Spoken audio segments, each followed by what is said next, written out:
Hello viewers, இது உங்கள் film wheel. இப்போ நம்ம த ரயில்வேமன் சீரிஸோட எபிசோட் 3 தான் பார்க்க போகிறோம். வாடா வா.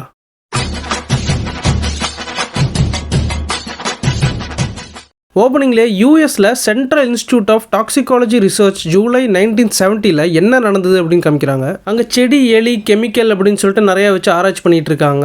அங்கே அவர் கரெக்டாக டெஸ்ட் பண்ணுறது என்னன்னு பார்த்தீங்கன்னா எம்ஐசி. அதில் தண்ணி கலந்து செக் பண்ணி பார்க்கும்போது தான் ஒரு பெரிய ஷாக்.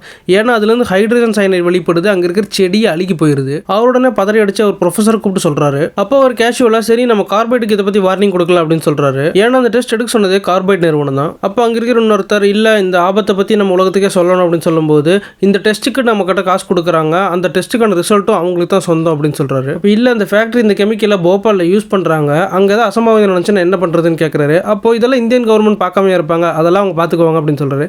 அப்போ அவங்க பார்த்துக்கலானா அப்படின்னு சொல்லிட்டு அவங்க கரெக்டாக கேட்குறான் நம்ம ஊர் பற்றி. அதே மாதிரி எதையுமே ரிசர்ச் பண்ணாமல் தான் நம்ம ஊரில் ஃபேக்ட்ரி ஓப்பன் பண்ண விட்டுருக்காங்க. அப்போ அந்த ப்ரொஃபஸரும் அவங்ககிட்ட நீ அமைதியாரு, இவங்க கிட்ட நீ மோத முடியாது அப்படின்னு சொல்றாரு. இப்போ ரத்தி பாண்டே டெல்லியில் இருக்கிற ராஜேஸ்வரி அவங்களுக்கு ஃபோன் பண்ணி பேசுறாரு. இவங்க தான் ரயில்வேஸோட டைரக்டர் ஜெனரல். அவங்க கிட்ட போபாலில் இருக்கிற சூழ்நிலையெல்லாம் சொல்லி ஏதாவது ரெஸ்கியூ மிஷன் ஏற்பாடு பண்ணுங்க அப்படின்னு சொல்றாரு. அதே சமயத்தில் அவர் நோட்டீஸ் பீரியட்ல இருக்கிறதாவும் அவருக்கு மேல இருக்கிறவங்க யாரும் அவங்க பேச்சை கேட்க மாட்டாங்க அப்படின்னு சொல்றாரு. இவங்களுக்குள்ள ஏதோ ரிலேஷன்ஷிப் இருக்கிற மாதிரி காமிக்கிறாங்க. ஆனா அது என்னன்னு இப்ப சொல்ல, அது பின்னாடி காமிப்பாங்க. அதுக்கப்புறம் ரத்தி பாண்டே ஒரு சின்ன மீட்டிங் மாதிரி அரேஞ்ச் பண்றாரு. அங்க doctors on duty off duty யாரா இருந்தாலும் வர சொல்றாரு. அதே மாதிரி ஆக்சிஜன் டேங்க்ஸ் அண்ட் மாஸ்க் எங்க யூஸ் பண்ணாம இருந்தாலும் அதை எடுத்துட்டு வர சொல்றாரு. இன்னும் 1/2 மணி நேரத்தில் இங்க எல்லாரும் அசம்பிள் ஆகணும் அப்படின்னு சொல்றாரு. இப்போ கோரக்பூர் எக்ஸ்பிரஸ் காமிக்கிறாங்க. அங்க இருக்கிற கார்டு தான் அவங்க 2 பேத்தையும் காப்பாத்தி உள்ள வச்சிட்டு இருக்காரு. ஆனா அவங்க கதை உடச்சு உள்ளே வந்துடுறாங்க. அப்பதான் தெரியுது அங்க இருக்கிற பொண்ணு இல்ல பையன் அப்படின்னு. அப்போ அவங்க 2 பேத்தையும் கொல்ல ட்ரை பண்றாங்க. அப்போ கார்டும் அவங்களும் சேர்ந்து எப்படியோ அங்கிருந்து தப்பிச்சு ட்ரெயினை நிறுத்தி இறங்கிடுறாங்க. அதே மாதிரி அவங்க ரூம்குள்ள வச்சு பூட்டிட்டு வந்துடுறாங்க. இப்போ கரெக்டாக அந்த ட்ரெயின் போபால்ல இருந்து 7 கிலோமீட்டர் தள்ளி நின்றுக்கிட்டு இருக்கு. அப்போ கார்டு ரயில்வே போலீஸை கம்யூனிகேட் பண்ண ட்ரை பண்றாரு. ஆனா லைனே கிடைக்கல. ஒரு வழியா அவங்க ட்ரெயினோட இன்ஜின் ரூம்ல ஏறிடுறாங்க. அப்போ அவங்க 2 பேர்த்து மட்டும் அங்க விட்டுட்டு கார்டு அந்த கொல்ல வரவங்கள அந்த ட்ரெயின்ல ஏற விடாம பண்ணணும் அப்படிங்கறக்காக ஏதோ பிளான் பண்றாரு. இப்போ போபால் ஜங்ஷனை காமிக்கிறாங்க. அங்க குடிக்கிறதுக்கு சுத்தமா ஒரு சொட்டு தண்ணி கூட இல்ல.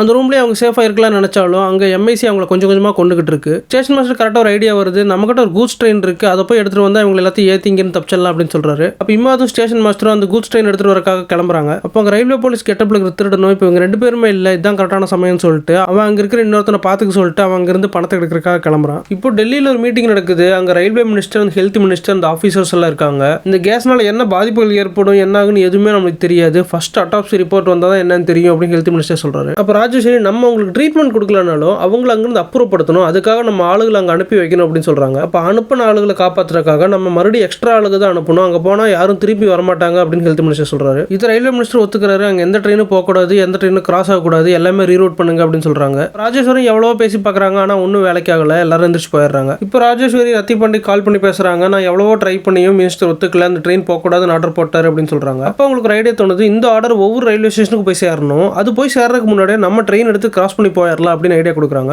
அப்போ போபாலுக்கு பக்கத்துல சவுத்தில் இருக்க ஸ்டேஷன் மிஸ்ரோத், இவங்க இப்போ இட்டாசியில் இருக்காங்க. இட்டாசியிலிருந்து கிளம்பி மிஸ்ரோத்தை தாண்டி போயிடலாம் அப்படின்னு பிளான் பண்றாங்க. இப்போ இட்டாச்சி ஜங்ஷன்ல டாக்டர்ஸ், ஒர்க்கர்ஸ் எல்லாம் கேதர் ஆயிருக்காங்க. அங்க ரத்தி பாண்டே வந்து எல்லாத்துட்டையும் பேசிட்டு இருக்காரு. உங்க குடும்பத்தில் எத்தனை பேர், உங்க குடும்பத்தில் எத்தனை பேருன்னு சொல்லி கொஞ்சம் ஃபன்னா ஸ்டார்ட் பண்றாரு. அதுக்கப்புறம் என் குடும்பத்தில் 15 லட்சம் பேர் இருக்காங்க, அவங்க போபால் இருக்காங்க, அவங்களுக்குலாம் இப்போ கண்டிப்பா உதவி தேவைப்படுதுன்னு சொல்றாரு. ஆனா கவர்மெண்ட் கையை விரிச்சிட்டாங்க, அங்க எந்த ட்ரெயினும் போகக்கூடாதுன்னு சொல்லிட்டாங்க. ஸோ அவங்களுக்கு எந்த உதவியும் கிடைக்க போறதில்லன்னு சொல்றாரு. ஆனா என்னால் அப்படி இருக்க முடியாது, நாங்கள் உதவி செய்யறதுக்காக போறேன் அப்படின்னு கிளம்புறாரு. இது எல்லாத்துக்கும் ரொம்ப மோட்டிவேட்டிங்கா இருக்கு. அவங்க கொஞ்ச நேரம் அமைதியா இருந்துட்டு அங்கிருந்து ஒவ்வொரு பொருளை எடுத்துட்டு ட்ரெயின்குள்ள ஏறாங்க. ரத்தி பாண்டே ரொம்ப ஷாக் ஆயிடுறாரு. அங்க இருக்கிற ஒரு ஆள் கிட்ட நாங்க போற ரூட்டை கிளியர் பண்ணி வைங்க, நாங்க பிளாட்ஃபார்ம் 1ல தான் போவோம் அப்படின்னு சொல்றாரு. ஆனாலும் கோரக்பூர் எக்ஸ்பிரஸ் எங்க இருக்குன்னு தெரியல, எப்ப வேணா நீங்க இதை பார்க்கலாம் அப்படின்னு சொல்லிட்டு வார்னிங் கொடுக்குறாரு. சரி நான் பாத்துக்கிறேன் அப்படின்னு சொல்லி ரத்தி பாண்டவும் கிளம்புறாரு. இப்போ கோரக்பூர் எக்ஸ்பிரஸ் காமிக்கிறாங்க. அங்க இருக்கிற கார்டு பக்கத்துல ஒரு சின்ன காடு மாதிரி தான் இருக்கு, அதுக்குள்ள போறாரு. அங்க கன் ஃபயர் பண்ணி அந்த மென்டலான்ஸ் எல்லாம் அங்க வர வைக்கிறாரு. அதே சமயத்துல ட்ரெயின் எடுத்துறாங்க. அந்த கார்டு வேற வழி அப்படியே வந்து ட்ரெயின்ல ஏறிடுறாரு. அப்ப அந்த மென்டலான்ஸ்ல ஒருத்தன் கத்தி எடுத்து கார்டு முதுகுலே குத்திடுறான். அப்ப கார்டும் கையில இருந்து புண்ணுலே அடிச்சிடறான். அதனால அவன் கீழே வந்துடுறான். இப்ப சக்சஸ்ஃபுல்லா அந்த கொல்ல வந்த மென்டலான்ஸ் எல்லாம் இல்லாம அந்த ட்ரெயின் அப்படியே கிளம்புது. ஆனா கார்டு முதுகுலே கத்தி இருக்கு. இப்ப யூனியன் கார்பைட் ஃபேக்டரி காமிக்கிறாங்க. அங்க இருக்கிற ஆபீஸ்ல மேட்ச்னும் இன்னொருத்தரும் பேசிட்டு இருக்காங்க. அவர் சொல்றாரு நம்ம இந்த ஆபீஸ்ல சேஃபா இருக்கோம், பட் இந்த சிட்டி அப்படி சேஃபா இல்ல, நம்ம இதை பத்தி லோக்கல் அத்தாரிட்டிஸ் இன்ஃபார்ம் பண்ணணும் அப்படின்னு சொல்றாரு.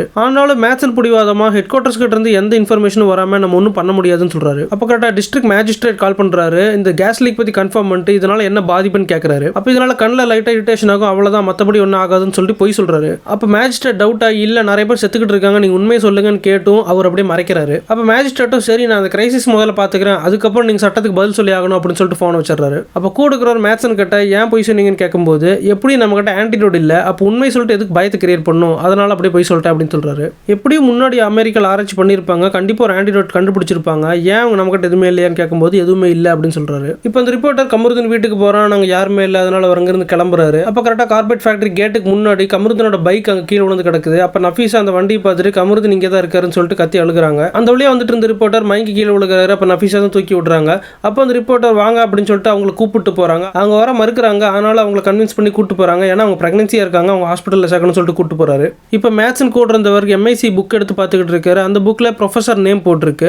அவருக்கு எப்படி ரீச் பண்ணி கால் பண்றாரு. இவர் தான் எம்ஐசி பத்தி ஃபர்ஸ்ட் ரிசர்ச் பண்ணவர். அவர்கிட்ட பாபாவோட சிச்சுவேஷன்லாம் சொல்றாரு. அவர்கிட்ட ஆன்டிடோட் இருக்கான்னு கேட்கும்போது ஆமா ஆன்டிடோட் இருக்கு அப்படின்னு சொல்றாரு. நீங்க எப்படியாச்சும் ஆன்டிடோட் இருக்குன்னு வெளியே தெரியப்படுத்தணும், ஆனா இப்போ நான் கால் பண்ணதை பத்தி எங்கேயுமே சொல்லாதீங்க அப்படின்னு சொல்லிட்டு போன் வச்சிடறாரு. கட் பண்ண பிரைம் மினிஸ்டர் ஆஃபீஸில் ராஜேஸ்வரி இருக்காங்க. அதே இடத்துல அந்த டாக்ஸிகாலஜிஸ்ட் இருக்காரு. ராஜேஸ்வரி பிஎம் செக்ரட்டரி எவ்வளோ பேசுறாரு, நம்ம ஹெல்ப் பண்ணணும் அப்படின்னு. ஆனா அவரும் அதெல்லாம் முடியாதுன்னு சொல்லிட்டு அங்கிருந்து கிளம்புறாரு. அலெக்ஸும் போபால் பத்தி பேசுறாரு. ஆனா இதெல்லாம் இன்டர்னல் அஃபேர்ஸ், நீங்களா தலையாடாதீங்க அப்படின்னு சொல்லிட்டு அவர் அங்கிருந்து கிளம்புறாரு. அப்போ இதை கேட்ட ராஜேஸ்வரி ஆன்டிடோட் இருக்கான்னு கேட்கும்போது ஆமா சோடியம் தயோசல்ஃபேட் ஆன்டிடோட், இது ஆல்ரெடி எல்லாம் தயாரிக்க ஆரம்பிச்சிட்டாங்க, இது பல்கா கிடைக்கும் அப்படின்னு சொல்றாரு. இப்போ ரிப்போர்ட்டர் ஹாஸ்பிட்டல் இருக்காங்க. கமருதீனோட வைஃபையும் ஹாஸ்பிட்டலில் சேர்த்திட்டாரு. அப்போ நர்ஸ் அவங்க எத்தனை மாசம் அவங்களோட ரிப்போர்ட் வச்சிருக்கான்னு கேட்கும்போது அவங்களோட பேக்ல போய் செக் பண்ணி பார்க்குறாரு.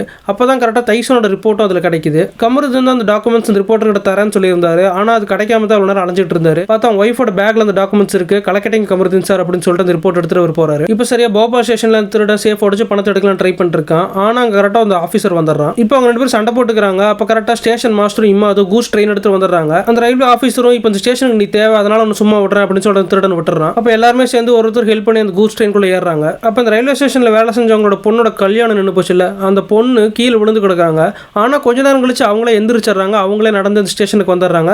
அப்போ கரெக்டாக அவங்க மயக்கம் போட்டு விழுங்கும் போது எல்லாரும் சேர்ந்து அவங்களை காப்பாற்றி கூஸ் ட்ரெயின்குள்ள ஏற்றுறாங்க. ஸோ என்ன ஆகுது, அந்த கேஸ்னால மயக்கம் போட்டு விழுந்தவங்களும் கொஞ்ச நேரம் கழிச்சு மறுபடியும் திரும்பி எந்திரிச்சு வராங்க. இப்போ ரத்தி பண்ண அந்த ரெஸ்கியூ ட்ரெயினில் ஃபுல் ஸ்பீடில் வந்துகிட்டு இருக்காங்க. அவர் கூட்டுக்கிற சொல்றாரு இந்தியன் ரயில்வேஸோட ஸ்பீடை நம்ம பிரேக் பண்ணிட்டோன்னு. இப்போ கூஸ் ட்ரெயின் எல்லாம் ஏறினதுக்கு அப்புறம் ட்ரெயின் ஸ்டார்ட் பண்ணலான்னு பார்த்தா அந்த ட்ரெயின் ஸ்டார்ட் ஆகல. ஏன்னா ரிப்பேருக்கு வந்து ட்ரெயின் அது ஸ்டார்ட்டே ஆகல. அவங்க நல்லா மாட்டிட்டோம் அப்படின்னு சொல்லிட்டு புலம்பிட்டு இருக்காங்க. இப்போதான் பெரிய பிரச்சனை. கூஸ் ட்ரெயின் பிளாட்ஃபார்ம் 1ல நின்றுகிட்டு இருக்கு. ரைட் சைடில் கோரக்புர் எக்ஸ்பிரஸ் வந்துகிட்டு இருக்கு. லெஃப்ட்ல ஃபுல் ஸ்பீடில் அந்த ரெஸ்கியூ ட்ரெயின் வந்துகிட்டு இருக்கு. இதோட இந்த எபிசோட் முடியுது. உங்களுக்கு இந்த வீடியோ பிடிச்சா மறக்காம லைக் பண்ணுங்க, சப்ஸ்கிரைப் பண்ணுங்க. அது எனக்கு பெரிய சப்போர்ட்டா இருக்கும். This is film will take care bye.